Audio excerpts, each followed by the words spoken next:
मित्रांनो, वेड लागलं प्रेमाचं या मालिकेच्या आजच्या भागामध्ये नाना हे आता रायाकडे वचन मागत असतात की तू मला वचन दे, मंजिरीबरोबर असणारी मैत्री, तिच्याबरोबर असणारे संबंध तू कायमचे तोडून टाकशील आणि जय व मंजिरीमध्ये कधीही आडवा तू येणार नाहीस आणि तिच्या मनामध्ये तू तुझ्याबद्दल अगदी तिरस्कारसुद्धा निर्माण करशील। त्यावेळी आता नानांना असं वचन देताना इकडे रायाला खूप त्रास होऊ लागतो, परंतु नानांचा जीवसुद्धा त्याच्यासाठी खूप महत्त्वाचा असतो। त्यावेळी आता शशिकला मात्र हसू लागते। मग पुढे आता नाना म्हणतात दे वचन।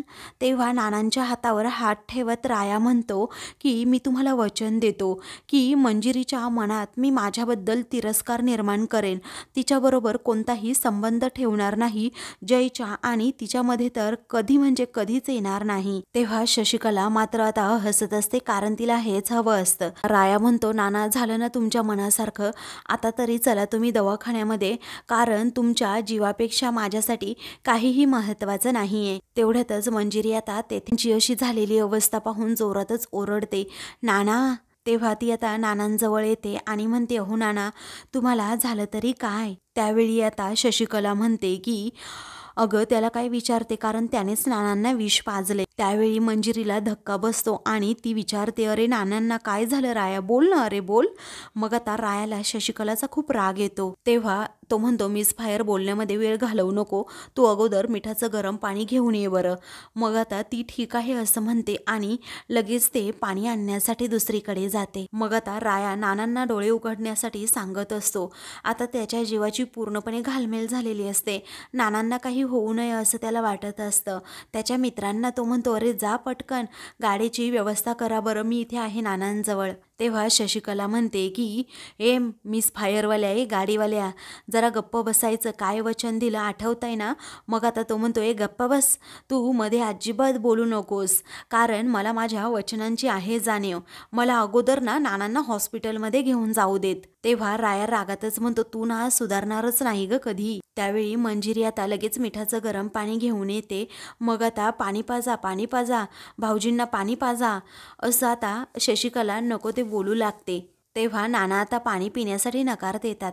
मंजिरी आता तिची स्वतःची शपथ घालते। तेव्हा नाना आता ते मिठाचं पाणी पितात आणि मग त्यांना उलट्या होतात। तेव्हा मंजिरीला जरा बरं वाटतं, कारण आता नानांच्या पोटात असणारं विष थोडं थोडं बाहेर पडत असतं। तेव्हा राया म्हणतो अजून पाच पाणी मिस फायर। सर्वांनाच आता खूप भीती वाटत असते। तर दुसरीकडे जय हा हॉस्पिटलमध्ये असतो आणि मस्तपैकी काहीतरी खात असतो। तेवढ्यातच शशिकलाचा त्याला फोन येतो। तेव्हा आता तो कॉल रिसीव करतो आणि विचारतो बोला शशिकला मॅडम, काही खबर बात? मग आता शशिकला त्याला फोनवर सांगू लागते की इथे बराच मोठा राडा झालाय। तेव्हा इकडे नानांच्या बाबतीत काय काय घडलं आणि नानांनी कशा प्रकारे मंजिरी व तुझ्या आयुष्यातून जाण्यासाठी रायाला विनवणी केली आणि त्याचबरोबर वचनसुद्धा रायाकडून मागितलं आणि रायाने ते वचन दिलं की घोरपडेच्या आणि मिस फायरच्या आयुष्यात इथून पुढे मी कधीही येणार नाही असं वचन जेव्हा त्याने दिले ना, तेव्हा खरं तर मला खूप आनंद झाला होता असं शशिकला सांगू लागते। तेव्हा जय आता खूपच खुश होतो आणि म्हणतो की बरं झालं, असंच पाहिजे। तेव्हा शशिकला म्हणते ते म्हातारं गचाकलं असतं, परंतु रायाने वेळीच वचन दिलं, त्यामुळे सगळं काही पुढचा अनर्थ टळला। मग आता जय म्हणतो की ही साधारण मुलगी आहे हो, एका इन्स्पेक्टरला एका साधारण मुलीच्या आयुष्यात जाण्यासाठी एवढे कष्ट घ्यावे लागतात हे मी पहिल्यांदाच पाहिलं होतं।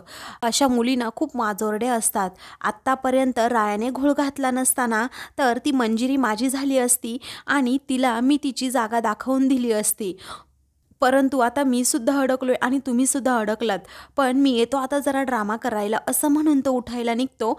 त्यावेळी आता त्याचं खूप पोट दुखू लागतं, त्यामुळे तो म्हणतो राहू दे, मी इथेच बरं आहे। मग तेव्हा शशिकला म्हणते अरे तुझं दुखतंय ना, मग तू तिथेच थांब, नको जास्त दगदग करू, चला आता मंजिरीचा ड्रामा बघायचा आहे असं म्हणून आता शशिकला ही फोन ठेवते। जय मात्र दुसरीकडे आता विचार करतो की काहीही झालं तरी आता राया आणि मंजिरी कधीही एकत्र येणार नाही, कारण मी असा डाव टाकणार आहे ना की ते दोघे कधीच एकत्र येऊ शकणार नाही। इकडे आता नाना आणि त्याचबरोबर मंजिरी हे दोघेही हॉस्पिटलमध्ये चाललेले असतात.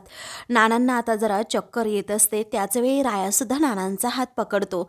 मंजिरी म्हणत असते की अरे राया चल ना पटकन, गाडी कुठे आहे, गाडी कशी आली नाही अजून. मग राया म्हणतो येईलच अगं मिस फायर, तू नको ना टेन्शन घेऊ. आता राया पुन्हा माझी मदत करतोय हे पाहून नाना खूप वैतागतात आणि त्याच्याकडे खूप रागात पाहतात. तेव्हा आता रायाला समजतं की मंजिरीच्या मनामध्ये मला विषयीचा राग निर्माण करायचा आहे, म्हणूनच तो आता पटकन नानांचा हात सोडतो आणि म्हणतो ए मिस फायर, मला काय सांगते ग तू, तुझा बाप आहे ना, तू जा ना घेऊन हॉस्पिटलमध्ये, मला कशाला सारखी सारखी सांगतीये की यांना हॉस्पिटलमध्ये घेऊन जायचं आहे म्हणून, तू तुझं बघ. असं म्हणून राया हा मंजिरीवर खूपच चिडतो. तेव्हा मंजिरीला एका क्षणी धक्काच बसतो. तेवढ्यातच शशिकला तेथे येते आणि ती आता हसतच रायाकडे पाहत असते. त्यावेळी आता रायाचे मित्र म्हणत असतात अरे तुला झालं तरी काय राया दादा, तू असा का वागतोस. मग मंजिरी देखील म्हणते हो ना, तू असा का वागतोस राया. राया म्हणतो मला म्हणू नको तू राया, हां अगं तू पनवती आहेस माझ्या आयुष्यातली. अगं म्हटलं एका गरीब मुलीला मदत करावी, त्या घोरपड्यापासून वाचवावं, तर तू सारखी राया राया राया करत माझ्या पाठीपाठीच फिरते. तुला काही वाटत नाही का. अगं आत्तापर्यंत तू माझा पिच्छा सोडायला हवा होता आणि त्या घोरपडेबरोबर लग्न करायला हवं होतं, परंतु तू तर तसं केलंच नाही. तर नाना आता रायाकडे पाहतच राहतात, कारण आता नानांना माहीत असतं की मी जे म्हणतोय ना ते रायाने केलं पाहिजे. पुढे आता राया म्हणतो की हे बघ मिस फायर, कसं आहे ना, मी तुला फक्त मदत केली, आता इथून पुढे तू तुझ्या मार्गाने जायचं. अगं मला तर असं वाटतंय तू माझ्यावर प्रेम करायला लागलीस की काय, आणि तुला त्या घोरपड्याबरोबर नाही तर माझ्याबरोबर लव झालं आहे आणि लग्नसुद्धा करायचं आहे, बरोबर ना. तेव्हा मनातच आता मंजिरी म्हणू लागते की नक्की रायाचं काहीतरी बिनसलं असणार आहे, नाहीतर राया माझ्याबरोबर एवढं असं तुटक कधीही वागू शकत नाही. मंजिरी जेव्हा विचार करते ना तेव्हा ती रायाकडे पाहतच राहते. त्यानंतर राया आता खूपच टोकाचं बोलतो आणि हसतच मंजिरीला म्हणतो की मला फक्त तुझ्याबरोबर टाइमपास करायचा होता. असं म्हटल्याबरोबरच आता त्याच्या मित्रांनाही धक्का बसतो. तेव्हा ते आता एकमेकांकडे आश्चर्याने पाहतात, विचारतात की नक्की काय झालंय आपल्या राया दादाला, असं का बोलतोय तो. त्यानंतर आता राया म्हणतो एक काम कर ना ग मिस फायर, ह्या थेरड्याला ना, ह्या तुझ्या म्हाताऱ्या बापाला ना जा तू घेऊन तिकडे कुठेतरी, घरात सोड, नाही तर आपण टाइमपास करूयात चल. तेव्हा मंजिरीला आता प्रचंड राग येतो, कारण नानांना तो थेरड्या वगैरे असं म्हटलेला असतो. मग ती आता पुढे येते आणि राया असं म्हणून त्याच्या सणकण कानाखाली मारते. तेव्हा सर्वांना जबर धक्काच बसतो. तेव्हा राया म्हणतो नीट नीट सांभाळून, माझ्यावर अजिबात इथून पुढे हात उचलायचा नाही, नाहीतर मी हात मोडून टाकेन. आली मोठी शहाणी माझ्यावर हात उचलणारी. आता इथून निघ चल, शहाणपणा करायचं नाही, तुझ्या बापाला घ्यायचं आणि इथून निघायचं, असं राया रागातच म्हणतो. शशिकलाला मात्र हसू येत असतं, कारण आता राया नावाचा काटा मंजिरीच्या आयुष्यातून जाणार असतो आणि तो एकदा काटा मंजिरीच्या आयुष्यातून गेला की मी आणि जय दोघेही मिळून मंजिरीची वाट लावायला पुरे, असं आता शशिकलाच्या मनात येत असतं. त्यावेळी जा तुझ्या त्या म्हाताऱ्या बापाला घेऊन जा ना दुसरीकडे, असं आता राया सारखा मंजिरीला म्हणतो. तेव्हा मंजिरी एकदम शांत होऊन जाते.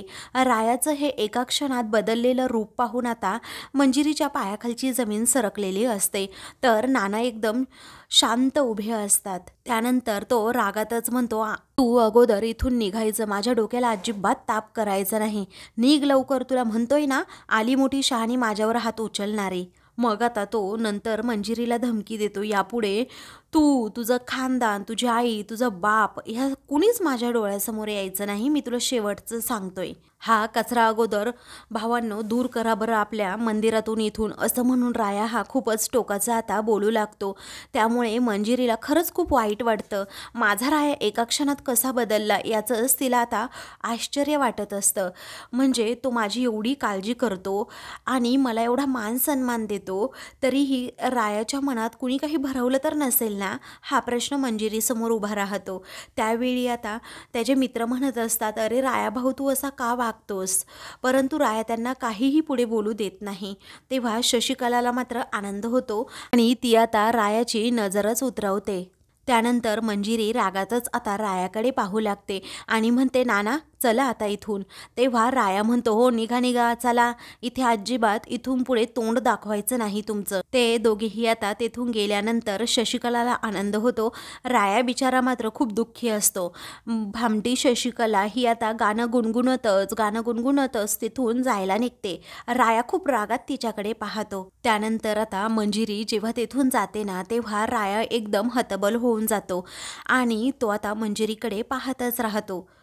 राया आता तेथे मंदिराच्या पायरीवर बसतो आणि बिचारा खूप रडू लागतो. कारण मंजिरी बरोबर असं टोकाचं वागणं त्याला अजिबात जमत नसतं. आपल्या मैत्रिणीला आपण खूप दुखवलंय हे आता त्याला समजतं, परंतु त्याचाही नाईलाज असतो. कारण आता नानांचा जीव गेला असता, नानांना जर हे वचन दिलं नसतं तर जीवसुद्धा गेला असता हे रायाला माहीत असतं आणि म्हणूनच आपल्या मैत्रिणीसाठी त्याने खूप मोठा मैत्रीचा त्याग केलेला असतो. त्यानंतर आता राया हा खूपच रडू लागतो. त्याला काही सुचत नसतं काय करावं. मग आता त्याच्या मित्राला तो सांगतो की मंजिरीच्या पाठोपाठ जा आणि नानांना काही होता कामा नये, तिच्या मदतीसाठी तू जायला हवं.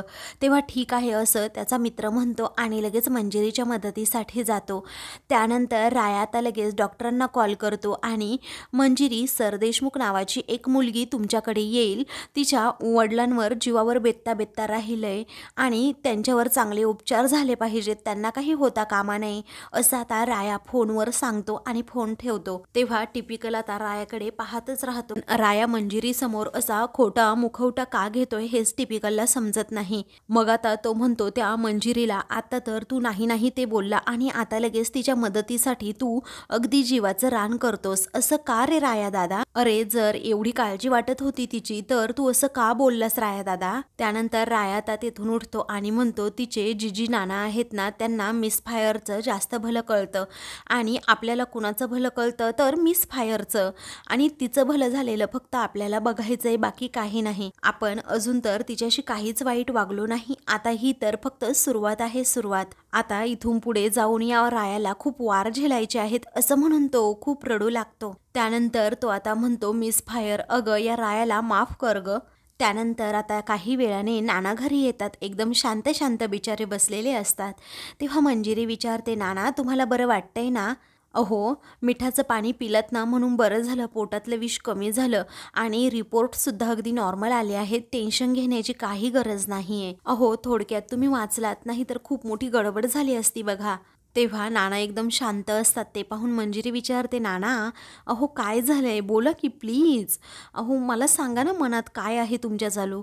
मग आता नाना म्हणतात बाळा माझा तुझ्यावर कोणताही राग नाही आहे, मला तुझी काळजी वाटते एवढंच लक्षात ठेव आणि मला जरा एकट्याला राहू देत. तेव्हा मंजिरी म्हणते ठीक आहे नाना, जर तुम्हाला काही वाटलं तर हाक मारा मला, मी आहे वर, असं म्हणून ती तेथून जाते. दुसरीकडे आता ललिता ही रायाकडे आलेली असते. तेव्हा राया म्हणतो हे बघा तुम्ही इथे जर राहिलात तर मग तुमच्या जीवाला पूर्णपणे धोका आहे. तुम्ही आता एक काम करायचं, मी तुझ्या वडिलांना आणि तुला वेगवेगळं सोडणार, म्हणजे माझा माणूस ना तुझ्या वडिलांना घेऊन मंगळवेढ्याला येईल, तुमची राहण्याची तिथे सोय केली आहे आणि तुला टिपिकल घेऊन जाईल.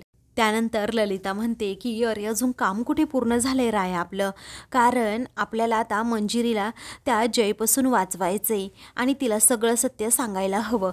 मग आता राया म्हणतो हे बघ आपल्याला खरं सांगायचं होतं ते फक्त जिजीला आणि मिसफायरला सांगण्याची गरज नाही आणि जिजी तिच्या माहेरी निघून गेली आहे. त्यानंतर ललिता म्हणते बरं ठीक आहे, परंतु जयचं काय, कारण एका सापाला जखमी केलंय तू आणि जर सापाला जखमी केल्यानंतर तो डसतोच हे तुला माहीत आहे आणि हा साधासुद्धा साप नाही आहे, जय नावाचा साप आहे आणि तो आता डसणार नाही तर तुझा जीव घेऊन तो शांत होईल. तेव्हा राया म्हणतो त्या घोरपड्याला मी उगीच फटकावला नव्हता, कारण मला मिसफायरला त्याच्यापासून वाचवायचं होतं. पुढे राहिला प्रश्न त्या घोरपड्याचा तर तो त्याच्या कर्मानेच मरणार आहे. दुसरीकडे नाना एकदम शांतपणे बसलेले असतात. तेवढ्यातच शशिकला तेथे येते आणि नानांना म्हणते आपला प्लॅन एकदम सक्सेस झाला. हो मला माहिती आहे तुमची तब्येत जरा खालवली, परंतु आता एकदम ठीक आहे, ओके आहे. आता जो गुंडा आहे ना राया तो मंजिरीच्या आजूबाजूला सुद्धा फिरकणार नाही, पण रिस्क नको ना म्हणून जय व मंजिरीचं लग्न तातडीने आपल्याला लावून द्यायलाच हवं. ते सुद्धा कोर्टामध्ये, कारण कसं कायदेशीरच होऊन जाईल ना, म्हणून मी म्हणतीये. त्यावेळी उमाला येऊ दे, मग ठरवू काय करायचं ते, असं नाना म्हणतात आणि एकदम शांत होतात.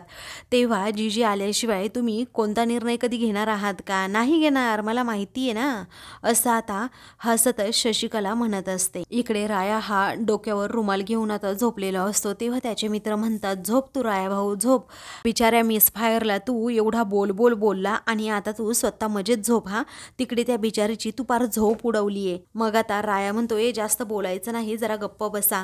तेव्हा नाही बोलत रे, तू फक्त झोपून घे शांतपणे, असं रागातच टिपिकल म्हणतो. तेव्हा राया म्हणतो, माझं काय चुकलंय? जेव्हापासून मी तिच्या आयुष्यात गेलो ना, तेव्हापासून तिच्या आयुष्यात अशी गडबड आहे, परंतु आता इथून पुढे मी नाही जाणार कधी तिच्या आयुष्यात. आता तिच्या मनामध्ये फक्त आणि फक्त आपल्याबद्दल द्वेषच भरणार आहे. त्यावेळी अरे भाऊ तू काय बोलतो, तुझं तुला तरी कळतं का, असं टिपिकल म्हणतो. मग दुसरा मित्र सुद्धा म्हणतो, तू जर तिच्या आयुष्यातून गेला तर तो घोरपडे आहे ना, तो मंजिरीबरोबर लग्न करेन आणि तिच्या आयुष्याची वाट लावेन. तेव्हा राया म्हणतो की करू दे ना लग्न, त्यांना करायचं असेल तर करू दे, कारण तिच्या आईबापाला तेच हवंय ना. बघावं तेव्हा त्या घोरपड्याची बाजू घ्यायची आणि आपल्याला चुकीचं ठरवायचं, तर ठरवू देत त्यांना चुकीचं काय ठरवायचं असेल तेवढं. आणि आता इथून पुढे मी वॉर्निंग देतोय की नो दयामाया, जो कोणी येईल ना मध्ये आपल्या आडवा, तर त्याला डायरेक्ट आता घालवायचाच, आडवाच करायचा, असं म्हणून राया आता रागातच त्यांना सांगतो. त्यानंतर तो म्हणतो की उद्यापासनं हप्ता सुरू, रायाचा हप्ता सुरू, असं म्हणून तो हाताला असा रुमाल गुंडाळतो आणि त्याला गाठ मारतो. दुसऱ्या दिवशी मंजिरी आता दुकानावर आलेली असते. तेवढ्यातच आता राया टॅक्स असं आता एक बॉक्स घेऊन त्याचे मित्र तेथे येतात. तेव्हा कसला टॅक्स, कसला हप्ता, असं आता मंजिरी त्याच्या मित्रांना विचारते.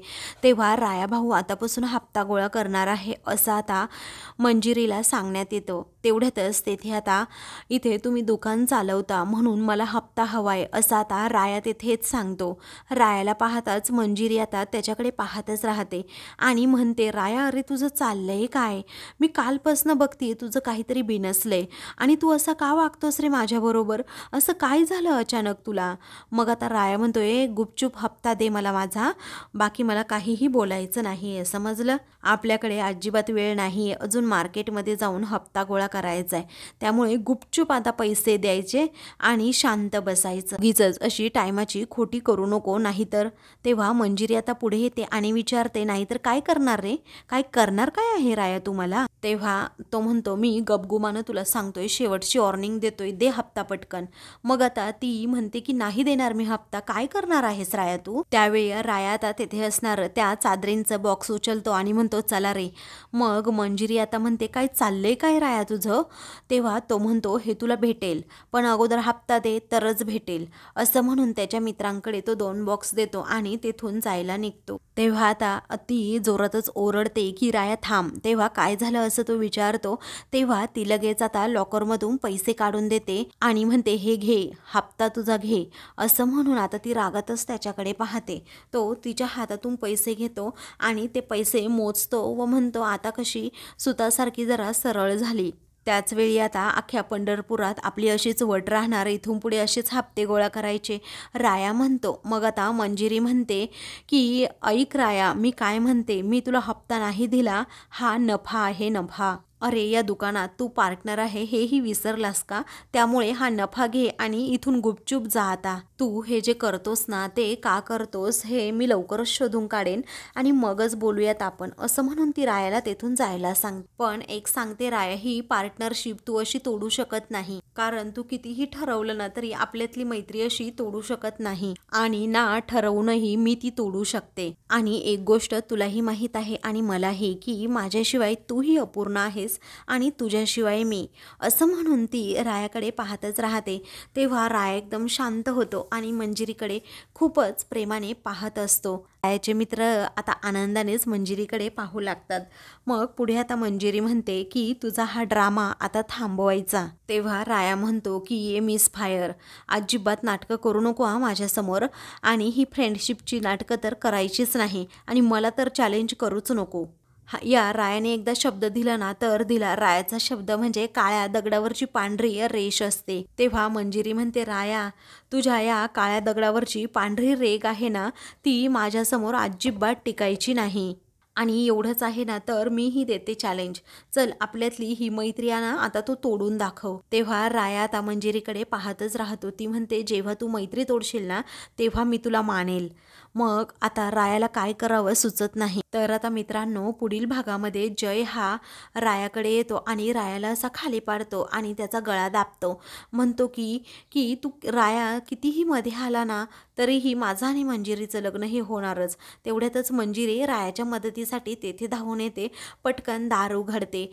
जय सरड्यासारखा रंग बदलतो आणि म्हणतो की हा नीच माणूस आहे आपलं लग्न न होऊ देण्यासाठी. असं म्हणून तो पुन्हा रायाच्या अंगावर धावून जाणार, तेव्हा मंजिरी जयचा हात पकडते आणि म्हणते की तू नीच आहे, राया नाही. आता मी व राया मिळून तुझा हा सभ्यपणाचा मुखवटा लवकरच फाडून काढू. असं म्हणून आता मंजिरी रागातच जयकडे पाहते. अशाच मालिकेंचे पुढील भाग पाहण्यासाठी चॅनलला सबस्क्राईब